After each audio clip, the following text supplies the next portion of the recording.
Hello Hyderabad, మీరు మీ గృహానికి కావలసిన ఇంటీరియర్ డిజైన్స్ WPC తో చేపించాలా లేదా అల్యూమినియంతో చేపించాలా అనే సందేహంలో ఉన్నారా? చింతించకండి. ఈ వీడియోలో మీరు WPC కబోర్డ్స్ కి మరియు అల్యూమినియం కబోర్డ్స్ కి ఉన్న అడ్వాంటేజెస్ అండ్ డిసడ్వాంటేజెస్ ఈ వీడియో చివరి వరకు చూస్తే తెలుసుకోగలరు. WPC అనేది వుడ్, ప్లాస్టిక్ అండ్ కంపోజిట్ తో తయారు చేయబడుతుంది. WPC తో మనం కబోర్డ్లు అనేది చేయించుకున్నట్లయితే ఇది కంప్లీట్ గా water proof and terminate proof. WPC చెదలు పట్టకుండా ఉండడానికి బాగా పనిచేస్తుంది మరియు ఇది ఫైర్ ప్రూఫ్ తో రావడం వల్ల చాలా మంది ఇళ్లలో ఇవి యూజ్ చేస్తారు. WPC అనేది 25 నుండి 30 సంవత్సరాల వరకు ఎలాంటి ఇబ్బందులు కలగకుండా ఉంటుంది. WPC తో అనేక రకాల్లో ఓపెన్ డోర్స్ మరియు స్లైడర్స్ అనేక రంగులతో కస్టమైజ్ చేసుకోవచ్చు. ఇక అల్యూమినియం కబోర్డులు చూసుకున్నట్లయితే దీంట్లో ACP షీట్స్ అనేవి వాడడం జరుగుతుంది.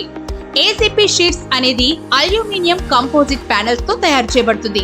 ఇది రెండు వైపులా అల్యూమినియం ఉంటుంది, మధ్యలో కంపోజిట్ తో తయారు చేయబడుతుంది. ఇందులో కూడా అనేక రంగులతో మీకు నచ్చిన స్టైల్స్ లో లభిస్తుంది. అల్యూమినియం కబోర్డ్స్ లో కూడా మీకు నచ్చినట్లుగా ఓపెన్ డోర్స్ లేదా స్లైడర్స్ పెట్టుకోవచ్చు. ఇది మీకు లైఫ్ టైం సేఫ్టీ ఉంటుంది.